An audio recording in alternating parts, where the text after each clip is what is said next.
Bismillaahi Raxmaani Raxiim. Halkan waa janalka Toosino Media. Qodobada wararka aad ku maqli doontaan waxaa ka mid ah heshiiska Janan iyo dowladda federaalka Soomaaliya, xilka qaadista Axmed Madoobe ee wasiir Janan, ogayaha guud ee qaramada midoobay oo fariin culus u diray farmaajo iyo madax goboleedyada, iyada oo war ka soo saartay ismariwaaga u dhaxeeya madaxda Soomaalida. Qodobada iyo qodobo dhowr ayaad warkeena ku maqli doontaan. Kusoo dhawaada faahfaahinta warka. Wararka ka imaanaya gobolka Gada ayaa sheegaya in wasiirkii hore ee amniga maamulka Jubbaland Cabdirashiid Xasan Nuur Janan iyo ciidamo uu wato ay soo gaareen tuulada Najax oo hoos tagtay degmada Beledxaawo. Janan ayaa lagu soo waramayaa inuu la kulmi doono taliyaha nabad sugidda Soomaaliya Fahad Yaasiin Xaaji Daahir iyo wasiirro ka socda dowladda federaalka ee Soomaaliya oo ku sii jeeda halkaasi si loo dhammaystiro wadahadallada labada dhinac. ila deegaanka ayaa waxay sheegayaan in Janan iyo ciidamadiisa oo wato ilaa 11 gaadiidka dagaalka ay haatan joogaan tuulada Najax oo loogu ballamay inay isugu yimaadaan labada dhinac, gaar ahaan Janan iyo wafdiga ka socda dowladda dhexe. Sidoo kale qorshaha ayaa ah inay wafdiga tagay Beledxaawo ay la wareegaan gaadiidka iyo ciidanka uu wato wasiir Janan, taa oo qayb ka ahayd wadahadallada socda.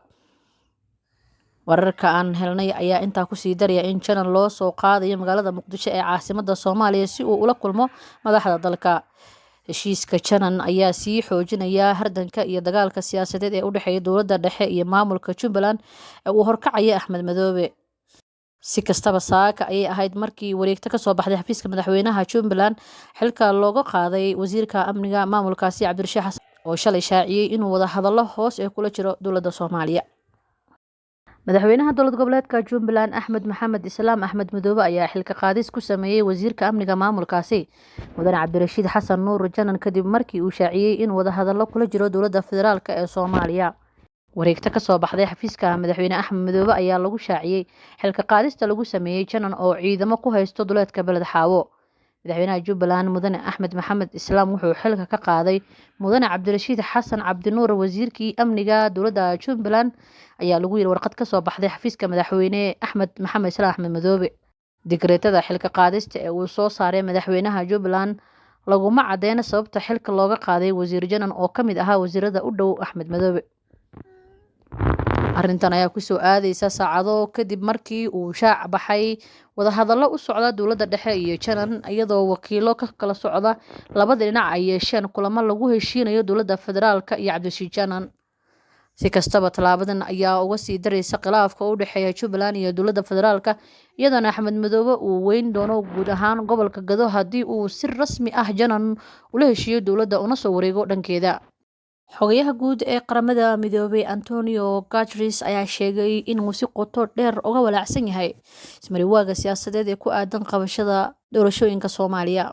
Ismariwaagan wuxuu halis muuqata ka yahay xasiloonida dalka iyo badqabka shacabka Soomaaliyeed oo markii horeba wajahay xaalado bini'aadanimo iyo kuwo amni oo halis badan, ayuu Antonio Guterres ku yiri qoraal uu soo saaray. Guterres ayaa ku booriyay hogaamiyaasha dowladda federaalka iyo dowlad goboleedyada inay degdeg wada hadallo u yeeshaan oo ay qabtaan shir madaxeedka la qorsheeyay ee Afisyooni iyagoo aan shuruudo ku xirin si ay u xaliyaan khilaafkooda ku aadan hanaanka doorashada una gaaraan heshiis horey loogu dhaqaaqo. Waxa uu sheegay inuu soo dhaweynayo sida ay hogaamiyaasha Soomaalida ugu go'an tahay hanaanka doorasho ee Sebtembar 17 wuxuuna ugu baaqay inay degdeg isugu raacaan fulintiisa iyo qabashada doorasho iyada oo dhan dib loo dhigin. Ogayaha guud ayaa mar kale ku celiyay in qaramada midoobay ka go'an tahay inay Soomaaliya ka taageerto nabadda, xasiloonida iyo baraaraha. Gudoomiyaha golaha aqalka sare ee Soomaaliya isla markaana haatan ah gudoomiyaha madasha badbaado qaran oo ay sameysteen Jubbaland iyo Puntland iyo siyaasiyiinta mucaaradka ayaa wareysi uu siiyay BBC kaga hadlay xaaladda cakiran ee dalka iyo dhaqdhaqaaqyada ka socda magaalada Muqdisho. Cabdi Xaashe ayaa marka hore shaaca ka qaaday in loo diiday ka qaybgalka shirka arrimaha doorashooyinka 2021 ee ka socda teendhada Afisyooni, wuxuuna sheegay inay ka hor istaageen dad uu ku tilmaamay inay shalay yimaadeen dalka isla markaana waxba kala soconin meesha laga yimid iyo halka loo socdo.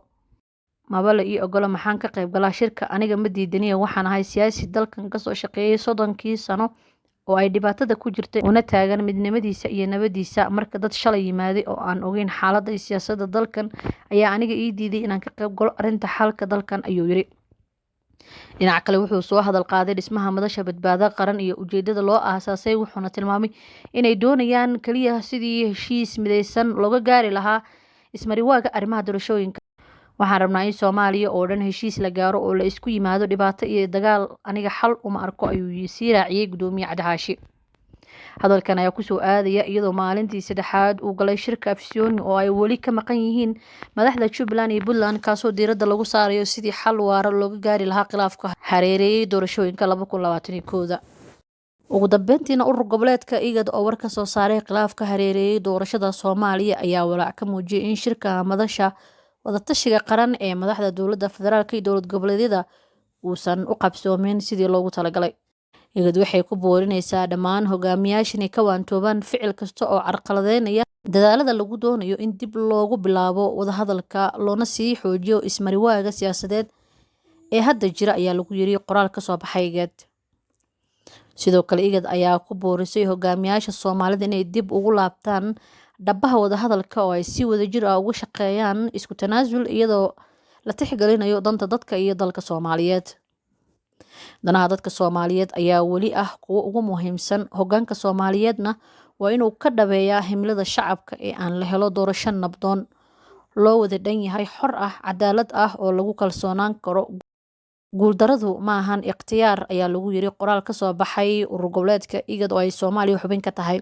Ismariwaa xoog leh ayaa ka jira hirgelinta doorashooyinka Soomaaliya, waxaana si heshiis loo gaaro dhammaan madaxda dowladda federaalka iyo dowlad goboleedyada la isugu keenay magaalada Muqdisho, balse weli caqabado hor leh ayaa ku horgudban inay isa sii hor fariistaan oo heshiis ka gaaraan qodobada ay isku hayaan. Beesha caalamka ayaa wada dadaalo aan kala joogsi lahayn si heshiis guud ay doorashada uga gaaraan madaxda Soomaaliya, waxayna xubnaha beesha caalamka maalmihii iyo saacadihii lasoo dhaafay soo saareen qoraallo canaan iyo tilmaamo isugu jiray. Qoraalkii ugu dambeeyay ee lagula hadlay madaxda Soomaalida wuxuu ka soo baxay xafiiska safiirka Mareykanka ee Soomaaliya Donald Yamamoto, waxaana lagu yiri waxaan ku boorinaynaa Farmaajo inuu xaqiijiyo ka qaybgalka dhamaystirkan oo ku aadan shir madaxeedka uuna soo dhammaystiro heshiis doorasho. Waxaana ku boorinaynaa Siciid Dani, Axmed Madoobe, Qoorqoor, Cali Guudlaabe iyo Laftigreen inay ka qayb galaan iyaga oo aan shuruud ku xiran. guud ahaan warkeena inta aynu kusoo gabagabaynaynaa. Wassalaamu calaykum waraxmatullaahi wabarakaatu.